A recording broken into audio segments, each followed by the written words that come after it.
Bismillahirrahmanirrahim. Assalamu alaikum students. My name is Muhammad Usman Salim. I'm from UGI Chemistry Department.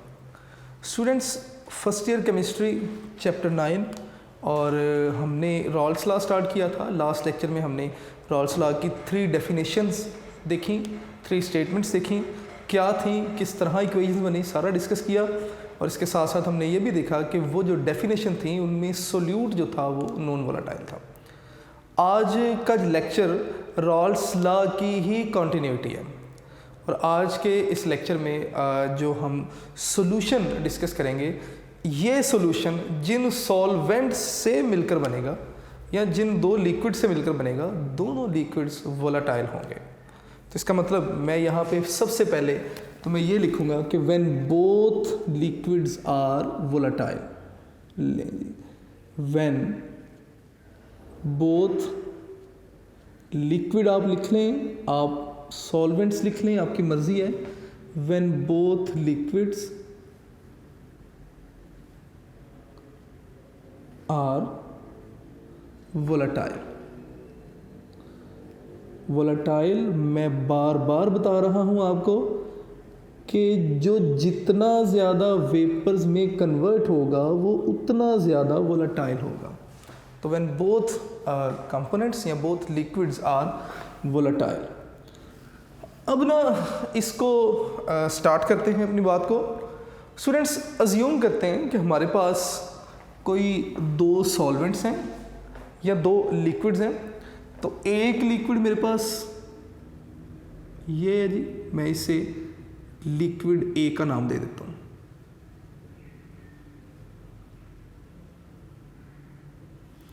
मैं इसे कहता हूँ जी कि लेट्स सपोज ये हमारे पास लिक्विड ए है, ठीक है। और इसी तरह एक हमारे पास लिक्विड बी है।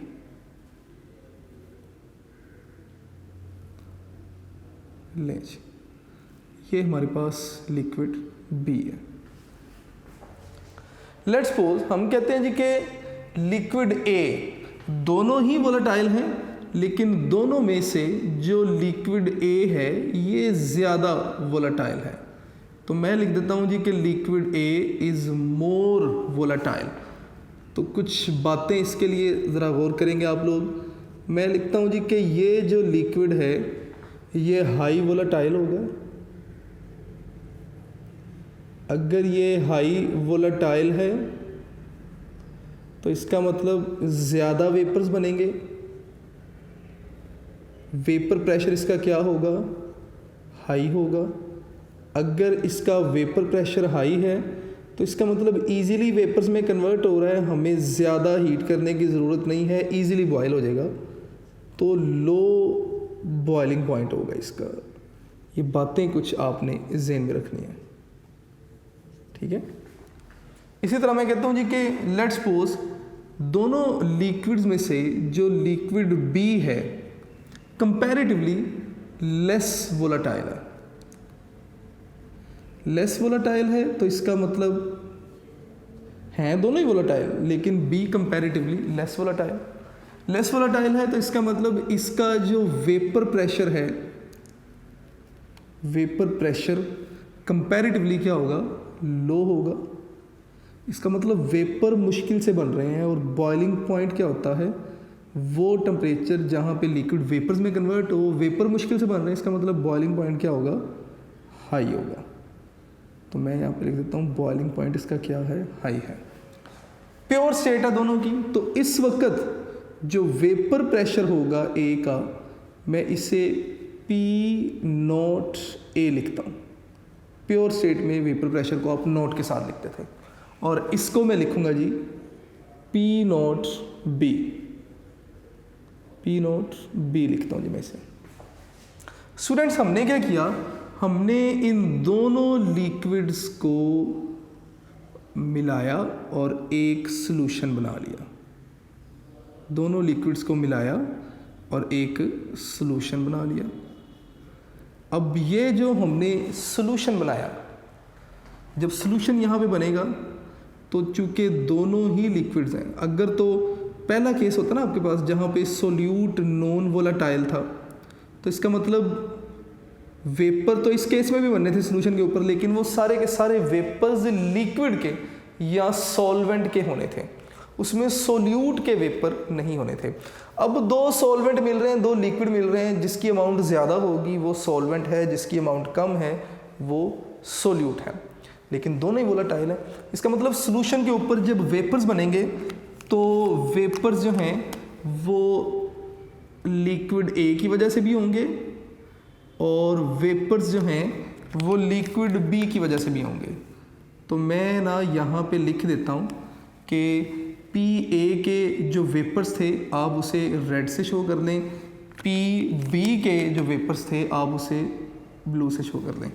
तो यहाँ पर रेड ब्लू दिखाने का मतलब कि दोनों जो सॉल्वेंट्स हैं उनके वेपर्स मौजूद हैं, लेकिन ए जो है इसके वेपर्स कंपैरेटिवली थोड़े से ज़्यादा हैं क्योंकि ये हाई वोलेटाइल है, इसके वेपर्स ज़्यादा बनेंगे, वेपर प्रेशर इसका क्या होगा, ज़्यादा होगा। अब यहाँ तक तो बातें बड़ी सिंपल थी। यहाँ पर जो वेपर्स हैं वो मैंने सारा लिख दिया कि वेपर प्रेशर ऑफ, बल्कि मैं यहाँ पे मेंशन कर ही देता हूँ कि ये जो रेड से मैंने दिखाया ये वेपर प्रेशर है किसका जी, ए का, जिसे आप वेपर प्रेशर ऑफ ए जिसे आप पी ए लिखेंगे। मैंने नोट नहीं लिखा क्योंकि सॉल्यूशन के केस में आप नोट नहीं लिखते। इसी तरह ये जो ब्लू हैं ये क्या है आपने बता देना है कि ये वेपर्स हैं, वेपर ऑफ बी सॉल्वेंट या लिक्विड, और इसके वेपर प्रेशर को आप पी बी से लिखेंगे। इसको मैंने कह दिया जी कि वेपर ऑफ ए और ये वेपर्स ऑफ बी, और फिर मैंने इनके वेपर्स प्रेशर भी बता दिए। स्टूडेंट्स ए के अगर हम मोल फ्रैक्शन बताना चाहें तो ए के मोल फ्रैक्शन को मैं एक्स ए लिखूंगा। मोल फ्रैक्शन ए के मैं लिखूंगा जी एक्स ए, और बी के मोल फ्रैक्शन को, मोल फ्रैक्शन ऑफ बी को मैं कुछ इस तरह से लिखूंगा कि X B. According to Dalton's law of partial pressure के इस सॉल्यूशन पर जो टोटल प्रेशर है वो इन कंपोनेंट्स के पार्शियल प्रेशर के इक्वल होगा। ये सारी बातें हमने पहले भी पढ़ी हुई हैं। अगर मैं इस सिचुएशन पर रॉल्स लॉ अप्लाई करूं, अगर हम इस सिचुएशन पर अप्लाई करें जी रॉल्स लॉ, तो मैं यहाँ पे लिखूंगा by applying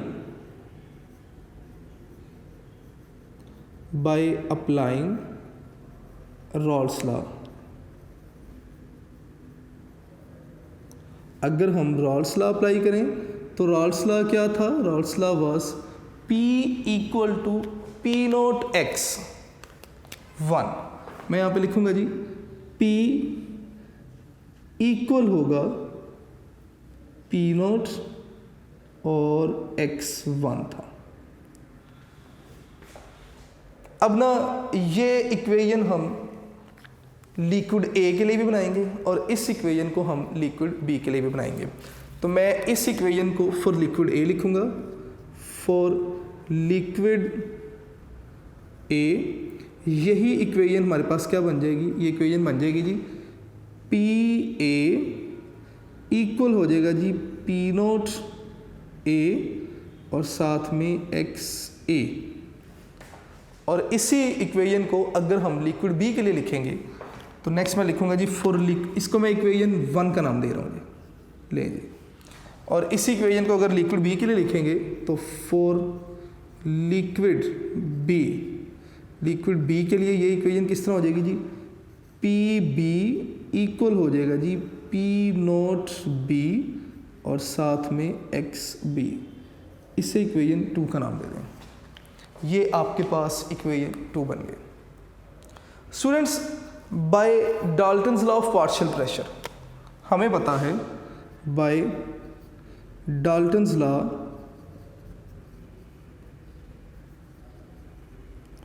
of partial pressure आपने 3rd चैप्टर में पढ़ा कि total pressure of solution is equal to sum of partial pressure of components. तो मैं इसे कुछ इस तरह भी लिख सकता हूँ कि जो टोटल प्रेशर है ये इक्वल होगा पी ए की जगह मैं लिखूँगा जी P naught A X A plus P naught B X B. ले जी, अब हमें पता है क्या कि X A plus X B ये इक्वल होता है 1 के। मैं अपनी इस इक्वेशन को ना यहाँ पर 2 हिस्सों में डिवाइड कर दूँगा। क्यों, मैं लास्ट में आपको बताऊँगा भी, आप लोग खुद से भी सॉल्व करेंगे साथ ही साथ। मैंने लिखा कि हमें पता है कि एक्स ए इक्वल होता है x A plus X B equal है 1 के, और अगर मैं यहाँ से एक्स बी की वैल्यू लेना चाहूँ तो that will be equal to 1 minus X A. Students, इस इक्वेशन में ना एक्स बी की जगह आप उसकी वैल्यू पुट करेंगे तो ये आपके पास क्या आ जाएगा जी P naught A X A और ये सारा प्लस पी नॉट बी और साथ में आप क्या लिखेंगे जी एक्स बी की जगह लिखेंगे 1 माइनस एक्स ए।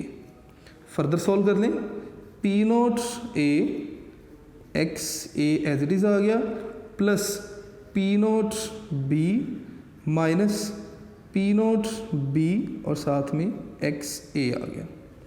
अब ये एक्स ए वालों को ना आप एक तरफ लिख लें तो ये बन जाएगा जी क्या P naught A X A minus P naught B X A और साथ में प्लस पी नॉट बी। अब ना एक्स ए दोनों से कॉमन आ सकता है तो मैं इसे लिखूंगा जी P naught A minus P naught B X A दोनों से कॉमन लिया प्लस पी नॉट बी।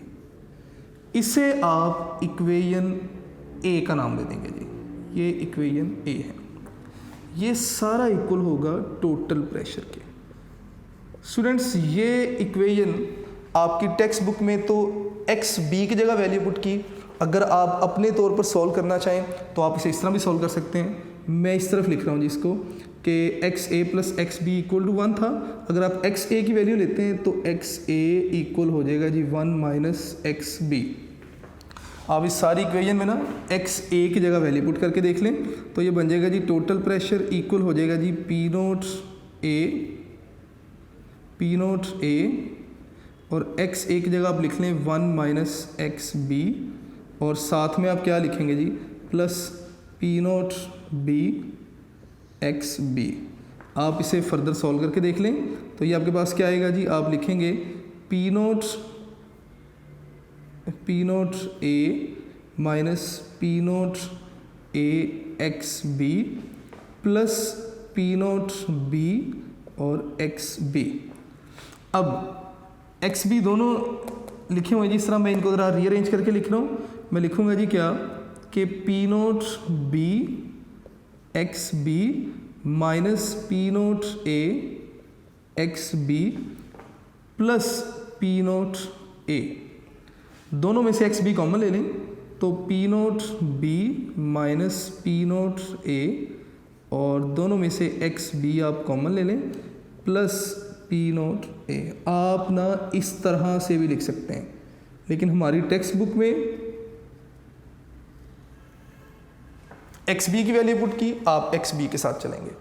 ठीक है, अब ये जो इक्वेशन आपके पास बनी which is P naught A minus P naught B और इसी तरह X A into P naught B, ये जो इक्वेशन आपके पास बनी ना, इस इक्वेशन को आप स्ट्रेट लाइन इक्वेशन का नाम भी दे सकते हैं। ठीक है, तो मैं लिखूंगा जी यहाँ पे कि इक्वेशन ए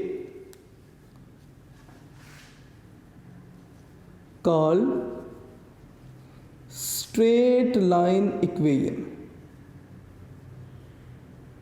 इक्वेशन ए को हम स्ट्रेट लाइन इक्वेशन बी कहते हैं। स्ट्रेट लाइन इक्वेशन, ये क्या बात, इसका क्या मतलब स्टूडेंट्स? स्ट्रेट लाइन इक्वेशन जो होती है ना, that is equal to y equal होता है एम एक्स प्लस सी। अगर मैं इक्वेशन ए को यहां पर लिखूं तो पी टी इक्वल हो जाएगा जी किसके, P naught A minus P naught B.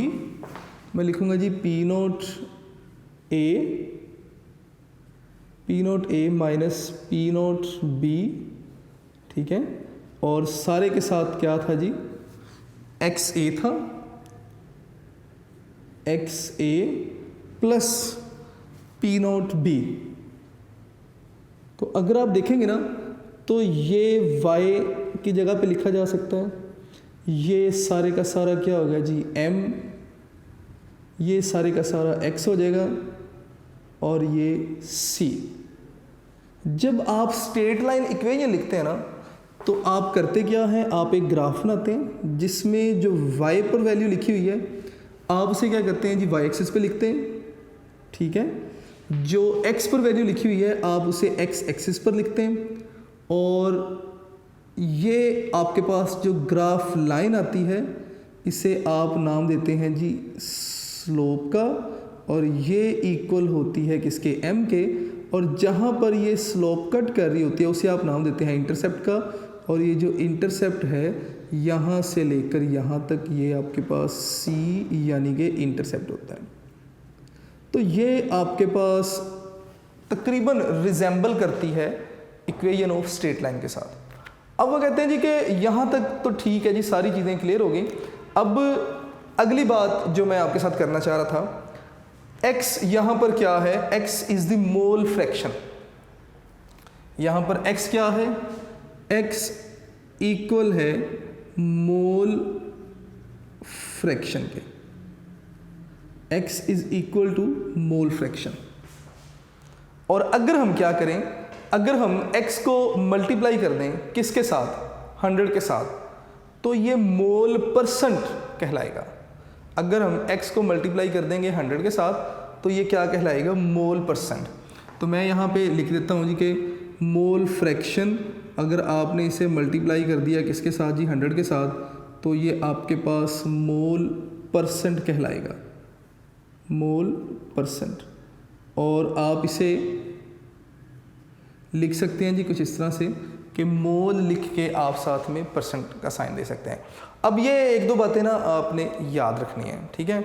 और ओवरऑल x आपको पता ही है, मोल फ्रैक्शन किसके इक्वल होता है, मैं यहाँ पे लिख देता हूँ एक बार बाय फार्मूला, ये इक्वल होता है नंबर ऑफ मोल। अगर मैं एक्स ए लिख दूँ ना यहाँ पे, तो number of mole of A by number of mole of A plus number of mole of B, यानी कि total number of mole of the mixture. तो ये आपके पास मोल फ्रैक्शन है। अब हम स्ट्रेट लाइन या राल्स लॉ को अप्लाई करेंगे, और राल्स लॉ हम कैसे अप्लाई करेंगे, with the help of graph. और मैंने आपको लास्ट लेक्चर में बताया था कि स्ट्रेट लाइन को जो सॉल्यूशंस ओबे करते हैं वो आइडियल सॉल्यूशंस है, और जो स्ट्रेट लाइन को ओबे नहीं करते वो आइडियल सॉल्यूशन नहीं है। तो हम ग्राफ बनाएंगे, ग्राफ होगा वेपर प्रेशर कंपोजिशन ग्राफ, और हम इस वेपर प्रेशर कंपोजिशन ग्राफ से जो सॉल्यूशन हमने ये बनाया इसकी आइडियलिटी को काउंटर चेक करेंगे। तो मैं यहाँ पे लिखूँगा कि now vapour pressure composition graph, vapour pressure composition graph किस पर्पस के लिए, to check ideality of solution. कौन सा सॉल्यूशन, जो हमने अभी ऊपर बात की। और ग्राफ बनाने के लिए मैंने ऑलरेडी बोर्ड पे 2 लाइंस ड्रॉ की हुई हैं। स्टूडेंट्स अज्यूम करें कि हमारे पास ना कोई सॉल्यूशन है, ठीक है, जो कि ए और बी के मिलने से ही बना। मैं क्या करूँगा, मैं ना यहाँ पर कुछ कंपोजिशंस लिख देता हूँ। लेट्स सपोज यहाँ पर क्या कंपोजिशन होगी, यहाँ पर कंपोजिशन क्या होगी, यहाँ पर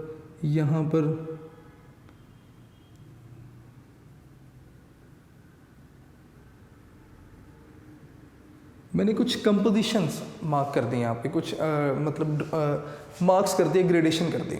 स्टूडेंट्स एक्स एक्सिस पर हम ना कंपोजिशन लेंगे मोल परसेंट की।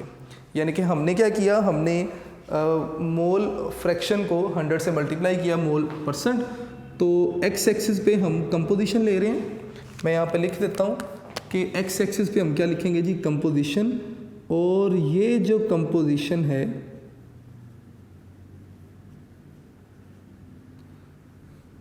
मोल परसेंट है जी, यानी कि सॉल्यूशन में मोल परसेंट्स क्या होंगे। और इसी तरह हमने वाई एक्सिस पर वेपर प्रेशर लिखा है जी। मैं यहाँ पे लिख देता हूँ वेपर प्रेशर, ए के लिए लिख देते हैं इस तरफ, और इधर हम वेपर प्रेशर लिख देते हैं जी किसके लिए, बी के लिए। स्टूडेंट्स हम क्या करेंगे जी, अगर हम कंपोजिशन यहाँ पर बी की देखेंगे ना, तो लेट्स सपोज इस पॉइंट पर बी की कंपोजिशन क्या थी, 0। इस पॉइंट पर आगे कितनी होगी जी, 10। इस पॉइंट पर आके 20, इस पॉइंट पर आके 30, एंड चलते गए तो 30, और चलते चलते यहाँ पर आते आते बी की कंपोजिशन कितनी होगी, 100। इसी तरह आपने ए की कंपोजिशन भी लिखनी है। ए जहाँ पे बी 0 था वहाँ पे ए आपने 100 लिखा, जहाँ पे बी 10 वहाँ पर ए 90, जहाँ पे बी 20 वहाँ पे ए 80, जहाँ पे बी 30 वहाँ पे ए 70, और चलते चलते ये कितनी हो जाएगी, 0.0 इस पॉइंट पर। अगर आप ग्राफ देखेंगे, मैंने सॉल्यूशन बनाया, डिफरेंट सॉल्यूशन बनाए। एक बार मैंने सॉल्यूशन बनाया जिसमें 100% ए था, बी की कंपोजिशन 0 थी। एक मैंने सॉल्यूशन बनाया जिसमें 90% ए था, 10% बी था, 80% ए था, 20% बी था, 70% ए था, 30% बी था। मैंने सॉल्यूशंस बनाए, और इन तमाम सॉल्यूशंस का जब मैंने वेपर प्रेशर चेक किया तो ए इज़ हाई वोलाटाइल, इसके ज़्यादा वेपर्स बनेंगे। तो हम ए का ग्राफ ना ज़रा अपवर्ड पॉइंट से शुरू करेंगे कि ए का वेपर प्रेशर जो था वो क्या था, ज़्यादा था। बी इज़ लो वोलाटाइल, तो बी का वेपर प्रेशर क्या होगा, कम होगा। हम क्या करते हैं जी, हम ए और बी को मिलाते हैं तो हमारे पास एक स्ट्रेट लाइन आती है। लें जी, मैं यहाँ पे इनको मिला देता हूँ, तो हमारे पास जो ग्राफ आया that will be a straight line. ठीक है, इस स्ट्रेट लाइन का मतलब क्या है, वो कहते हैं जी कि आपने ऐसा सॉल्यूशन बनाया जिसमें सारे के सारे जो मतलब कंपोजिशन थी वो 100% ए की, तो वेपर प्रेशर ये आ रहा है। अगर आप एक ऐसा सॉल्यूशन बनाएंगे जिसमें 90% ए 10% बी, तो उसका वेपर प्रेशर इतना इस पॉइंट पर आएगा। आप किसी भी कंपोजिशन पर अगर वेपर प्रेशर चेक करते हैं सॉल्यूशन का, तो वेपर प्रेशर इसी लाइन पर जो है वो आना चाहिए। तो ऐसा सॉल्यूशन आपके पास आइडियल सॉल्यूशन कहलाएगा। किसी भी कंपोजिशन पर आप सॉल्यूशन का वेपर प्रेशर चेक करें, 30%, 20%, 80% का अगर आप वेपर प्रेशर चेक करते हैं और वो इसी लाइन पर लाई करेगा, तो इसका मतलब ये आइडियल सॉल्यूशन होगा। अब स्टूडेंट्स यहाँ पर एक दो बातें और आपने याद रखनी है। अगर मैं एक डायगोनल ड्रॉ करूँ starting from 0 to vapour pressure of B, तो ये ना आपके पास पार्शियल प्रेशर कहलाएगा बी लिक्विड का। और अगर मैं यहाँ से एक लाइन ड्रॉ करूँ, ठीक है, और ये आपके पास पार्शियल प्रेशर कहलाएगा ए लिक्विड का। यानी कि जब बी की कंपोजिशन 0 थी तो बी का पार्शियल प्रेशर भी 0, जैसे जैसे बी की कंपोजिशन बढ़ती जा रही है बी का पार्शियल प्रेशर भी बढ़ता जा रहा है। जब ए की कंपोजिशन 0 थी, ए का पार्शियल प्रेशर 0, जब ए की कंपोजिशन बढ़ती गई 100 की तरफ, तो ए का पार्शियल प्रेशर सॉल्यूशन में बढ़ता जा रहा है और मैक्सिमम होता जा रहा है। ये बातें कुछ बेटे आप लोगों ने याद रखनी है। ये पार्शियल प्रेशर है ए का इन सॉल्यूशन, और ये पार्शियल प्रेशर है बी का इन सॉल्यूशन। अब वो कहते हैं जी कि अगर आपने फ़र्ज़ करें ये आपने एक सॉल्यूशन बनाया जिसमें 30% बी था और 70% ए था, आपने क्या करना चाहा, आपने इसका वेपर प्रेशर चेक करना चाहा, तो आप क्या करते हैं जी, आप ग्राफ को मिलाते हैं इस पॉइंट पर और इस पॉइंट पर। ले जी, ये आपके पास वेपर प्रेशर होना चाहिए। मैं इससे आई, इस पॉइंट को हम नाम दे देते हैं जी का, जी ये लें जी, जी एच, इसको आप नाम दे दें आई का, और इसको आप नाम दे दें जे का। लें, अब वो कहते हैं जी कि यहाँ से यहाँ तक ये पार्शियल प्रेशर होगा बी का, किसमें, सॉल्यूशन में। तो आप इसे लिख देंगे जी क्या, partial pressure of be in solution. जहाँ पर ए के पार्शियल प्रेशर से टच हुआ वहाँ से नीचे तक आप बताएंगे कि ये पार्शियल प्रेशर है ए का इन सॉल्यूशन।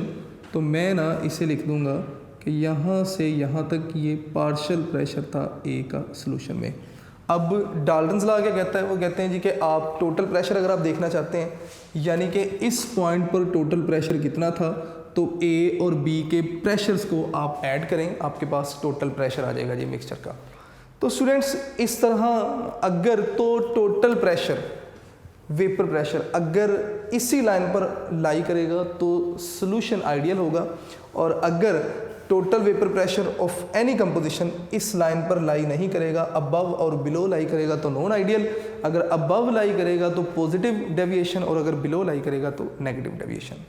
तो टोटल प्रेशर आप अगर 70-30 का देखना चाहते हैं तो मैं यहाँ पे लिख दूंगा कि टोटल प्रेशर कब, जब कंपोजिशन आपके पास क्या होगी, बी कितने परसेंट है, 30% है, एंड ए जो है वो कितने परसेंट है जी, 70%।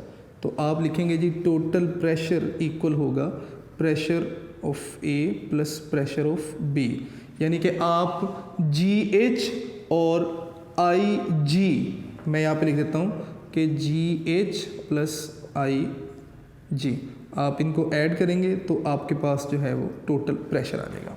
तो स्टूडेंट्स इस तरह आप किसी भी सॉल्यूशन का टोटल प्रेशर भी देख सकते हैं, और साथ ही साथ अगर किसी भी कंसंट्रेशन पर जो वेपर प्रेशर है टोटल सॉल्यूशन का, अगर वो स्ट्रेट लाइन पर लाई कर रहा है तो इसका मतलब सॉल्यूशन आइडियल भी होगा। तो ये हमारा आज का लेक्चर था, इसमें हमने रॉल्स लॉ डिस्कस किया, कब, जब दोनों ही कंपोनेंट्स वोलेटाइल थे। दोनों कंपोनेंट्स वोलेटाइल होंगे तो हमारे पास ये ग्राफ बनेगा, और अगर सॉल्यूशन का वेपर प्रेशर ग्राफ लाइन पर लाई करेगा तो सॉल्यूशन आइडियल होगा। इसके अलावा आप किसी भी कंपोजिशन पर अगर सॉल्यूशन का टोटल प्रेशर देखना चाहते हैं तो ये इक्वेशन अप्लाई करके आप टोटल प्रेशर जो है वो देख सकते हैं।